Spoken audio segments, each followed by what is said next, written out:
She is currently an associate professor in the School of Art at the University of Houston's Catherine G. McGovern College of the Arts. Please give it up for our artist, Keliy Anderson-Staley.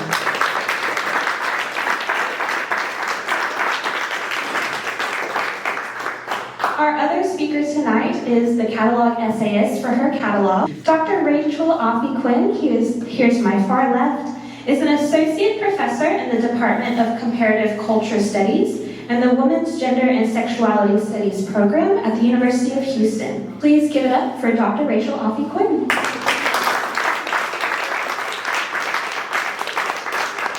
Okay, I'm happy to turn the microphone over to both of you. If you want to make your way here, we actually will be in frame for our Facebook Live viewers.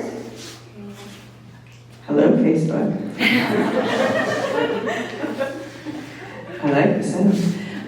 Thank you so much, Caitlin, for that warm welcome, and thank you to Lynn and Dario and everyone else that works at AMSET for all of your labor and time and energy on this show. And I also wanted to thank my spouse, Matt Williams, who did a lot of labor as well in terms of helping hang and just being extremely supportive. And I want to thank my kids, Finian and Juna, who's in the other room, for their support, because I asked them to help a lot with my art. I think Finn is imaged in one of the tintypes on the house, and Juna is a body double for me as a kid here. This is Juna, even though it looks like me. So I just wanted to say thank you for what they sacrificed to let me do so much art.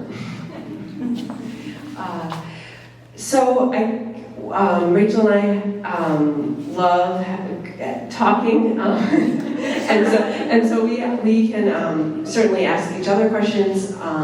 And we really want to hear questions from you. I guess I can start by maybe just giving a very short introduction to some of the work. This is the earliest work in the show that I started making in 1998, 99, finished in 2000. When I was in undergrad, so I'm completely dating myself. That's okay. Right, I put my birthday on the wall here, over there in 1977. So I guess it's not a secret. So this work, I started really, sorry, I'll try to stay in frame. I wanted to do work about my family story, and I really wanted to experiment with photography being off the regular photographic paper. And so I was lucky enough to learn the liquid light process, which is a liquid silver emulsion that you can coat onto a lot of different surfaces, including baking pans. And I actually collected these baking pans over 2 years. Some came from friends, parents, kitchens, some came from thrift stores. This one I actually found at the dump.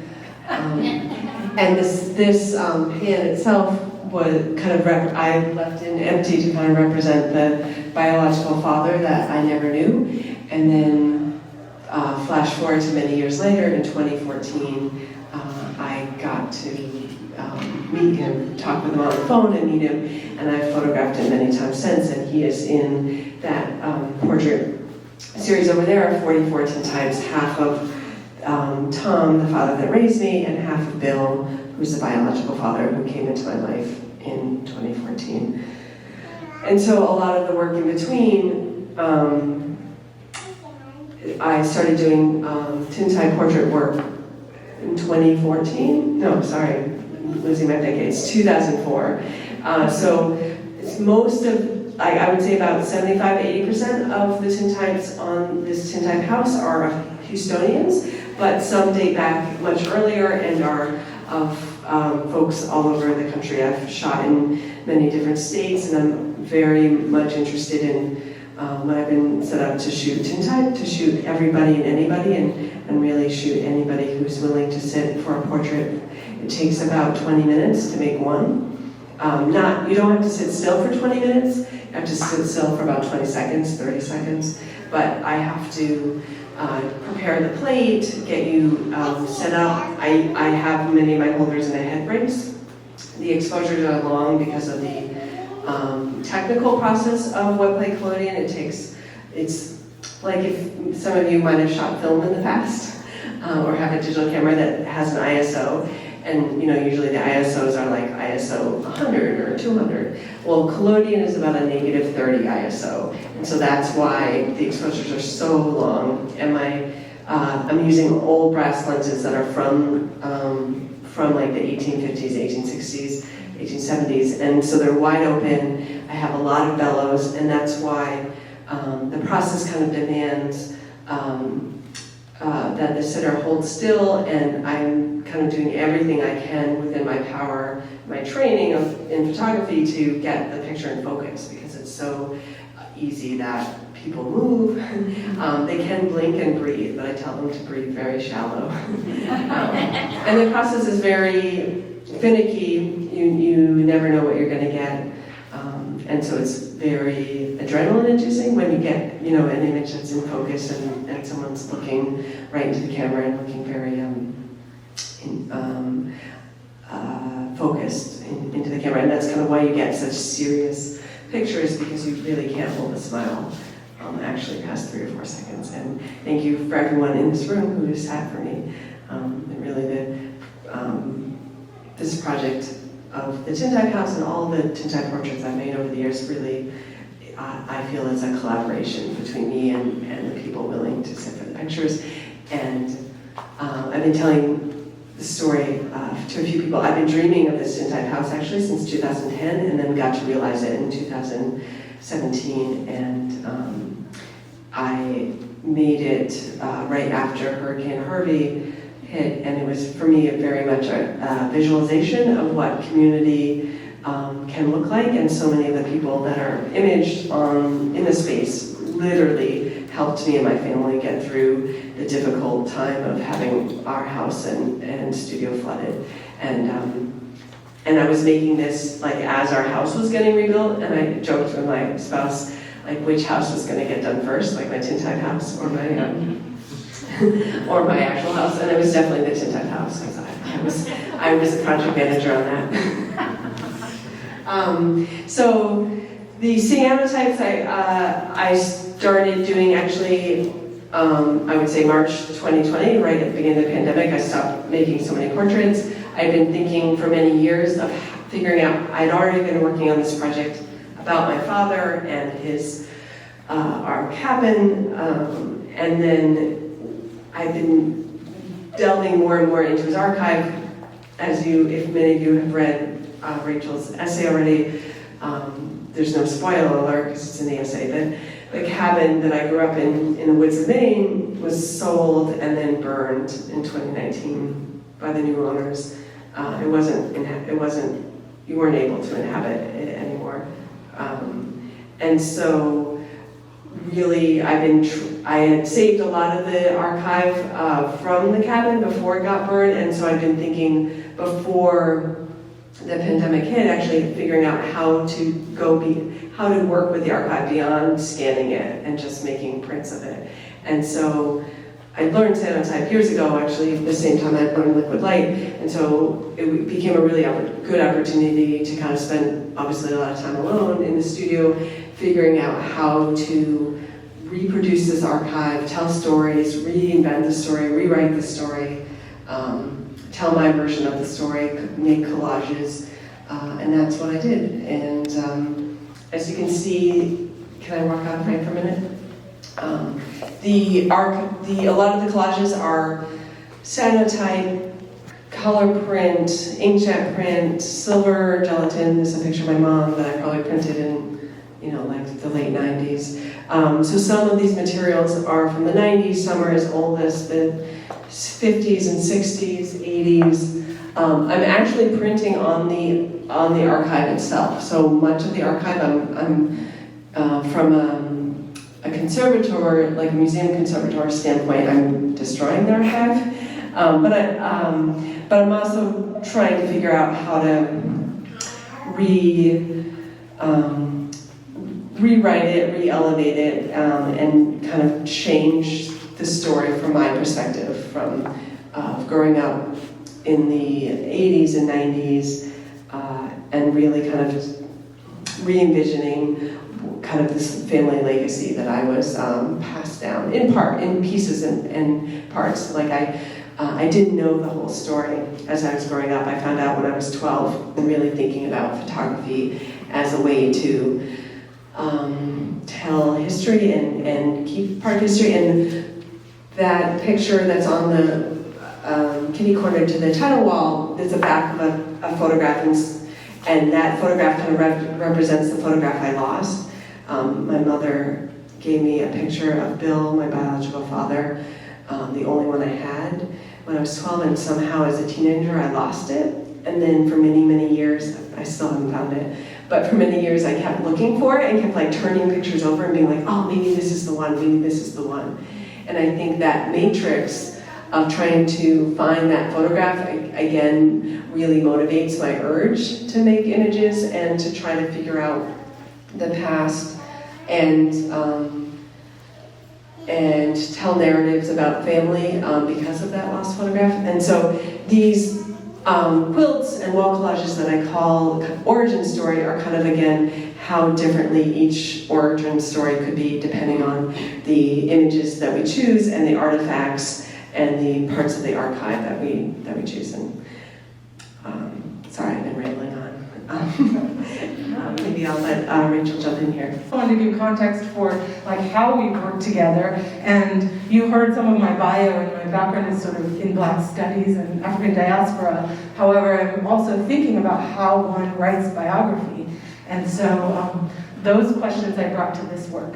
And I want to pause and say thank you, AMSET, because it really has been a pleasure to have this opportunity and be supported in this opportunity to be in conversation with artists. My background is in American studies, so I've been looking at cultural production, but often not in the moment that it's being made, and getting up close with cultural producers. I looked at women in the Dominican Republic and theater and art and performance, but I was also asking them a lot of questions about how they archive their work digitally. So this became like an opportunity to really think in a different way about the archive and photographs and their circulation and what gets left behind. And I've been so moved, Keliy, and really honored to get to learn in this process, because I didn't feel I quite knew what I was doing and taking on when I said I would like write in response to your work. But I'm really excited to see this variation and combination after having seen the printing museum ordering of things. And I had, of course, seen the structure before. Previously, I am very moved by the war losses to a neutral, this piece over here, and the ways that some of those pictures kind of capture time passing and the diminishing of moments and memories, and as human beings, the way that we live with grief and loss and the things that we can't hold on to. And so it's powerful to get to be in such a large space with these works at this size. While I was writing, I had some opportunities to see installed works in different iterations, and I was drawing on my own memories of your work and my experiences, and then I was also looking at digital images of your work. But there are a couple questions I have, but I am curious about how you feel about both our work together and then constructing a catalog where there's kind of a written narrative. Because I've heard you say, sort of tell some of your story a lot of different times now.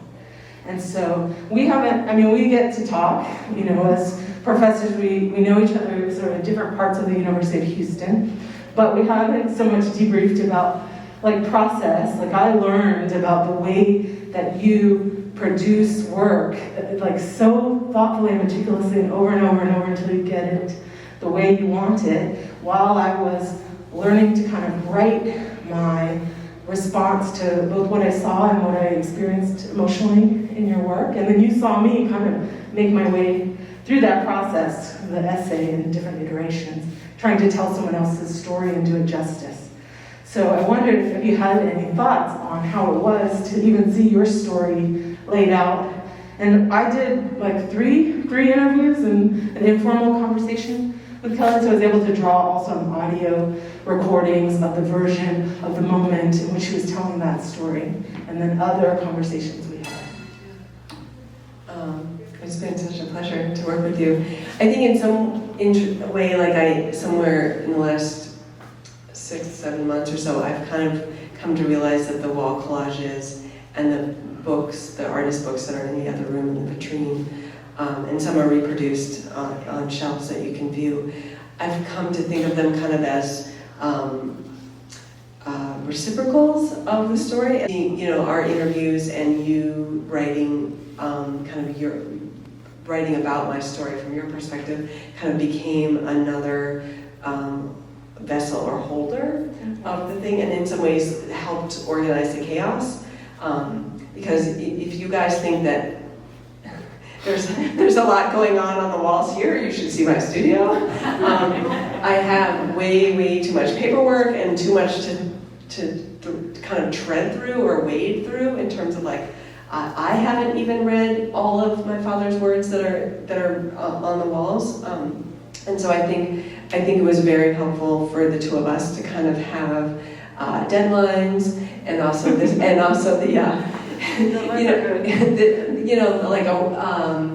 like a goal of what we're focusing our energies on while we're working together, and a way of taming, because I've been frankly trying to write an essay about this work and about my life story for many years, and in some ways it was a relief to have you be the one writing about it this time around, and I'm still working on it, writing about it, but in some ways I think it was definitely an act of trust, of trusting you with not telling it wrong.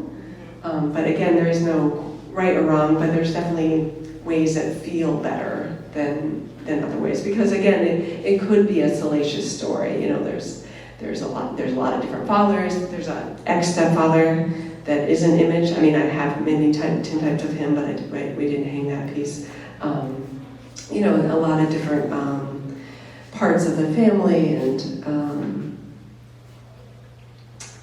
and just a lot of problematic American history that my grandfather and my father kind of are a part of. And so it just, I think, was so great to work with you in terms of narrowing it down enough to limit it to an essay for a catalog. Well, I mean, what I learned is like, how do you capture, all of the process in such a short piece? So there's a lot that doesn't end up in the work. But one of the things I took away was like understanding your process and how it related to your father's process of gathering all of these notes, right? And that drive. So I can imagine your studio, I haven't been in a while, but it still seems to reflect or echo, you can say, right? These generations of this work and this like real sense of like developing something to put out into the world. And of course, we're so glad that you did and that you are, as a way to kind of sort and manage an archive and an experience and memory and history, right? Which I think it can be overwhelming in a digital age where I'm thinking about like how do we keep these things recorded, audio, visual, but then all of the papers that you are able to gather and hold on to, and then like kind of do all these iterations of research. Yeah. So I wanted to give the audience and just see if there were burning questions, because it might be time. Yes. You talk about, first of all, when you talked about archiving, that in some ways you're like not a historian because you're destroying the archive in a way. But I'm interested in the idea that this is very much a history, but the history is subjective. Through your work, it's so subjective. So would you say it's not a real history, but a real history from a perspective? And does that change with does your perspective change with each creation? Yeah. As I make the work, I keep having new revelations. Like I read a new letter from my grandfather to my father, from 1961 about, what my father should do at Harvard. And then I'm like, oh, I learned a lot about my father, about why my father ended up in the woods of Maine, living off the grid, no electricity, no running water. It was like very much in rebellion from his father and what his father thought he should do with his life, and kind of what it means to be citizen or an informed citizen doing good in the world. And so my father felt this really intense teachings or burden or something from his father, and really just like, I'm going the other way. I'm running from academia and running to the woods, and he did. And now I ran straight to academia. And Eugene Staley is not my biological grandfather, but yet, even though he's not my biological grandfather, and even though I only probably met him 5 times in my life because he lived in Palo Alto, California, he taught at Stanford, and we lived in the woods of Maine. So even though I didn't know him well, and even though he's not a blood relation, I still feel so much that I've inherited from him. And so again, that's part of like why I process, why I have like 3 or 4 or 5 layers sometimes on a single sheet of paper. Like just in terms of like speaking of generations, like this is a direct photogram of a sheet of paper that I found in the archive, maybe 2 sheets of paper. So in the Texas Sun here, I can put a piece of paper on for a couple hours and really get a lot of information recorded. And then I scanned that thing, and then I made big digital negatives for that piece on the wall down there called Harvard Square. So that is that shape reproduced and changed. And so I'm doing a lot of like copies, regeneration.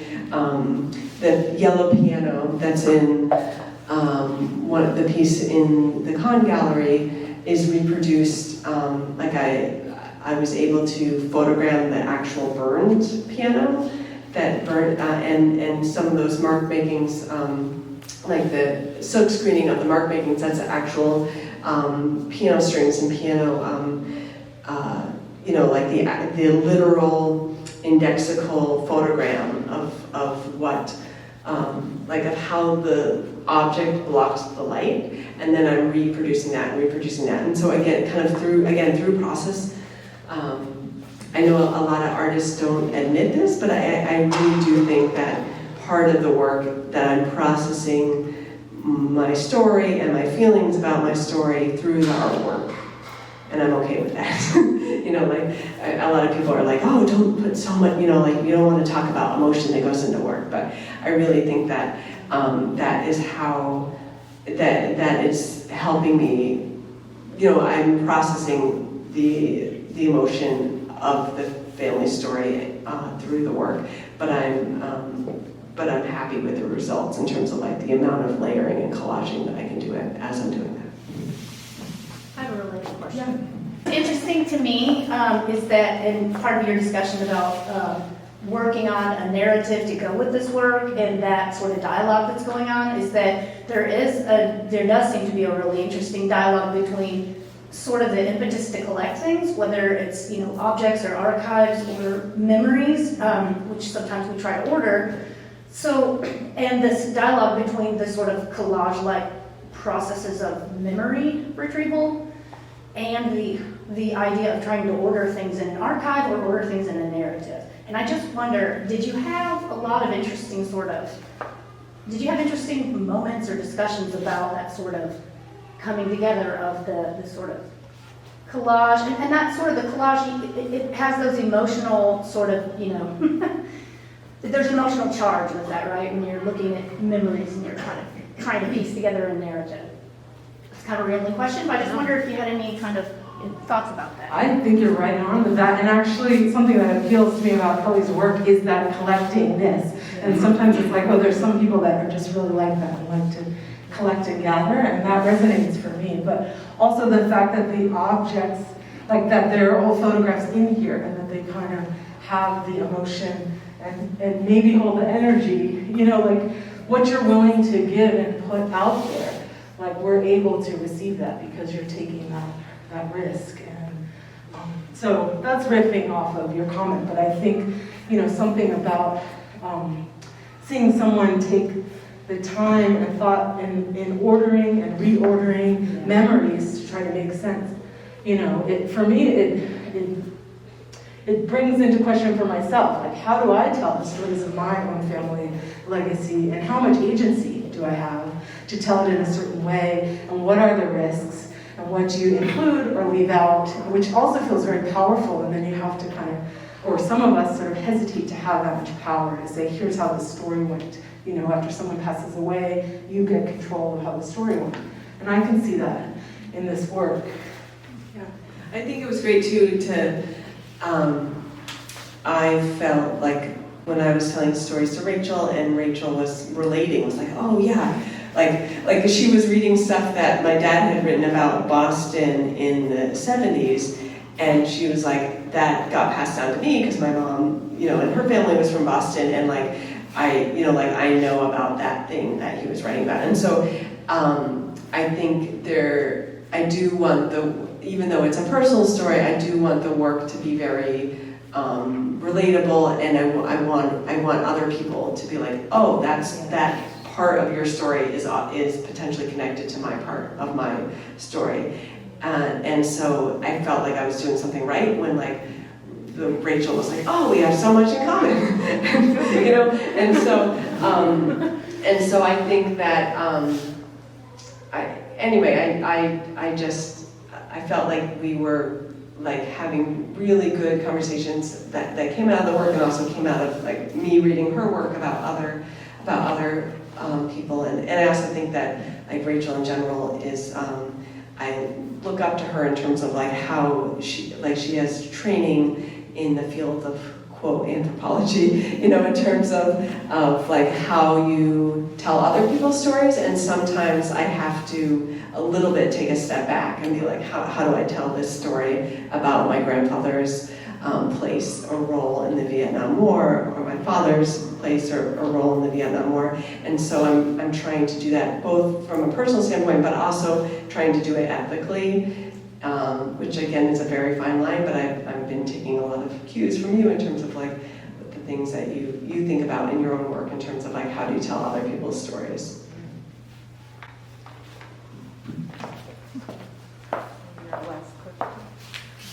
I have a question just about your process, especially these collage pieces. Do you start with one and work from there, or do you lay out a number of pieces? I think I actually started like in this corner, and I started with this picture of the double sun, which was a picture I took with a camera that like could do double exposure, and it like was printed this way, like one of those cameras from the 80s or 90s. And I only had a few rolls of it. I don't know where the camera is.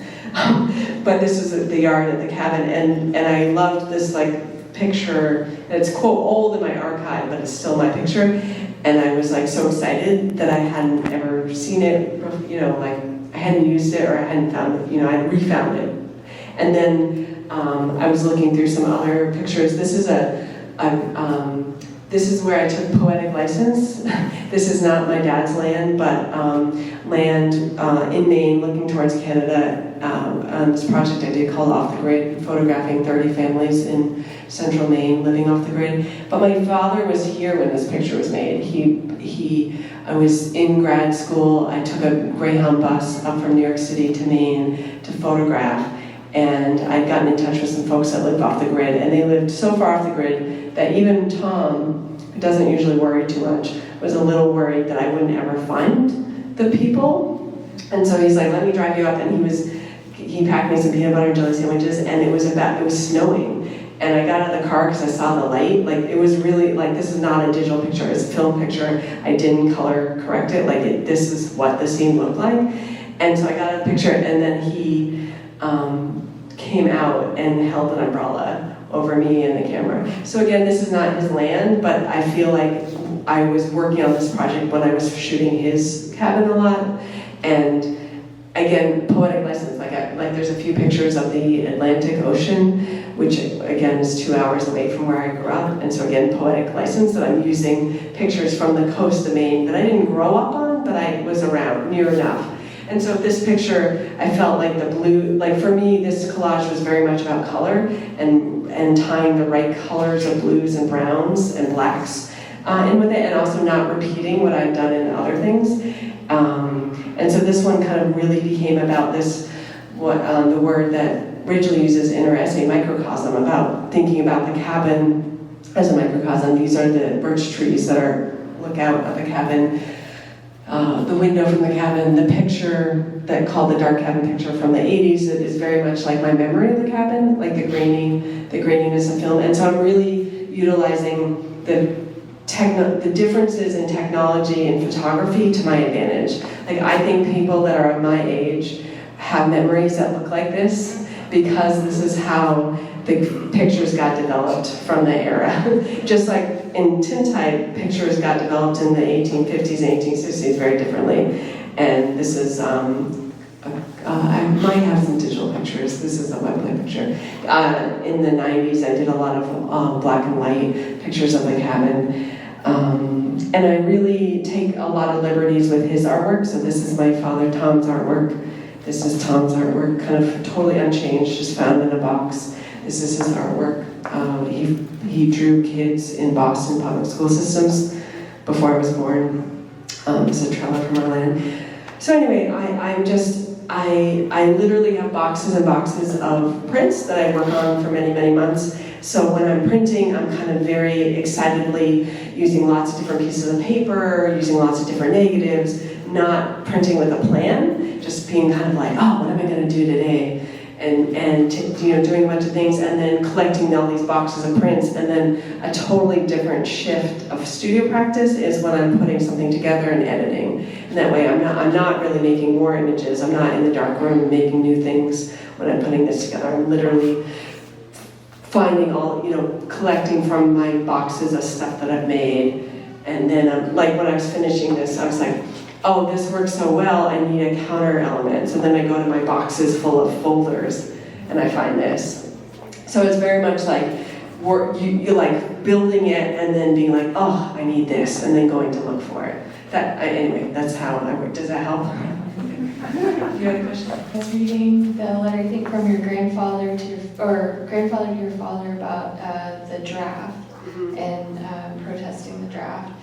And I think you've already kind of talked a lot about this, but I was just struck by the weight of expectation, right? That family, like when you have family that has expectations of you, and it can be very overbearing and kind of heavy. And then that also plays in with all of these collections of boxes and these heavy pans behind you. But do you feel, what does it feel like? You talk about processing, right? Using this to process motion, but how does it feel for you?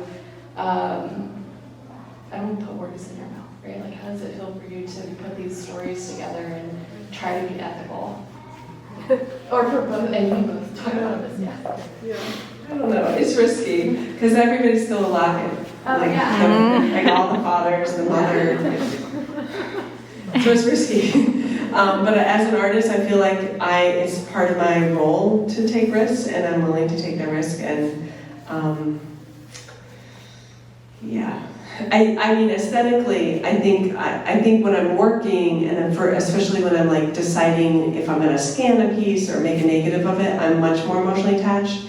When I'm putting the collage together, I'm much more channeling somebody like Rauschenberg or Joan Mitchell, the way that she paints, kind of very instinctual and thinking a lot about aesthetics, but also then remembering that conceptually it needs to make sense, and that's why I'm tying in a lot of things that are about this particular household versus other ones that are more about the relationship, about the wars. So I think it's both, and also I made this much more naively, right? Before I knew a lot of different artists, and basically when the internet was at the beginning, so I think actually new art makers have in some ways it was kind of nice to make work in the late 90s and be a little bit of a bubble of not knowing everything that came before you. And so I do think there is that struggle with collages, especially because it's very different than painting or a photograph, like the picture of Tom shaving. When I first printed that picture, I was like, oh, this is a strong picture. I'm very excited about this picture. So I feel like with singular pictures, I'm much more very easily because I've studied photography for so long, be like, okay, this has all the right elements to be a strong photograph, but I think it's taken me many, many years to be that confident and secure about collage, because collage can go so wrong so quickly. And so, again, I feel like, you know, just having the show and the more recent accolades has been like a stamp of approval, like, oh yeah, the collages are working. But they definitely kick my butt, like while I'm working on them. I'm like biting my nails. I'm like, I don't know about this. I will just briefly add that when I'm thinking about writing about photographs, I'm always questioning, am I seeing the same thing that other people are seeing? So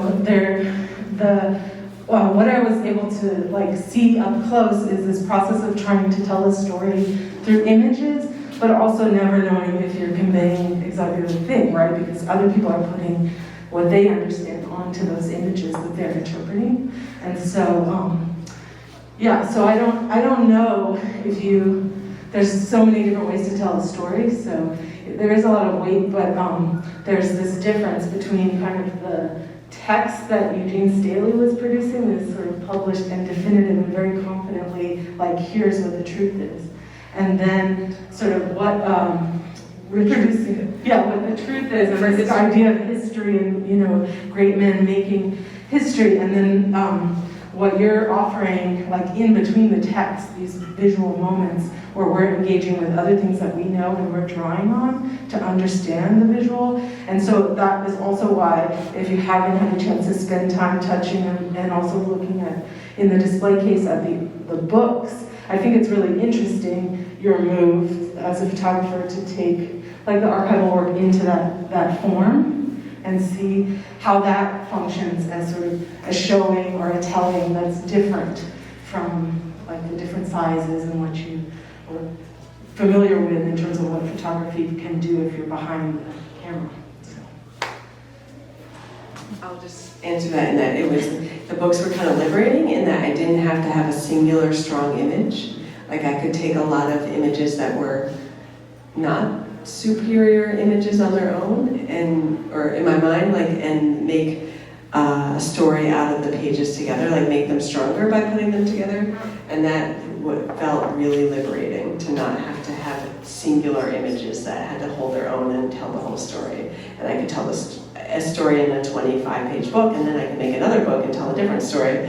And then I could, you know, like it was actually Ann Wilkes Tucker, the curator emeritus at MFAH, where we had a very good student visit in 2019. She said, Kelly, you know you can make volumes, like of books. Like I was like, how am I going to put this all into one book? And she's like, you don't have to.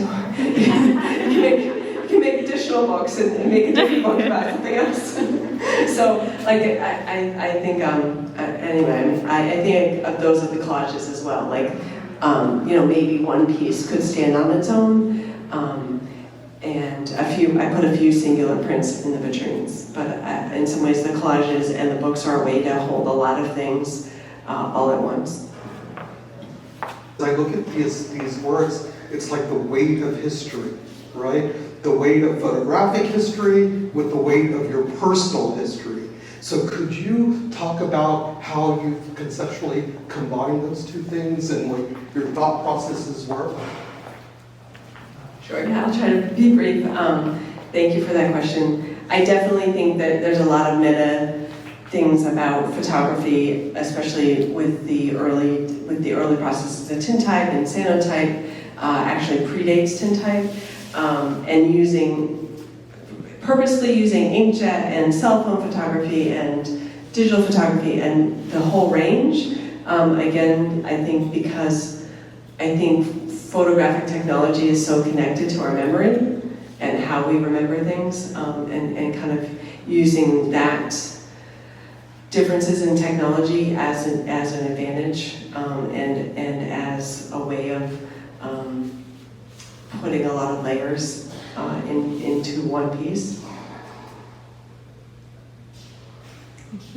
Is that enough of an explanation?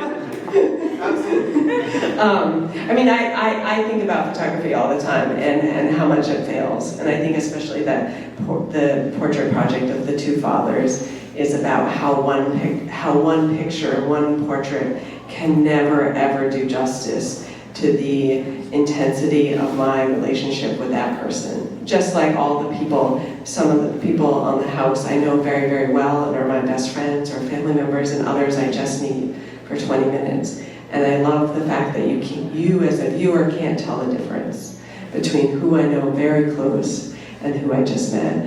And so I think there's just so much of photography that we expect of it, and there's so much of photography that fails that expectation, and that's what I'm exploiting in this project, I think, is really kind of showing and revealing all the failure that photography really can't do everything, which is why I'm talking verbally about all these stories, and you can see I'm much actually more able to tell a lot of my backstory verbally, because it's ephemeral. I mean, even though we're recording it, it feels ephemeral, whereas the printed image feels more permanent to me, even though it's not the full truth, or not the full, it fails on the expectation of what we want a photograph to do.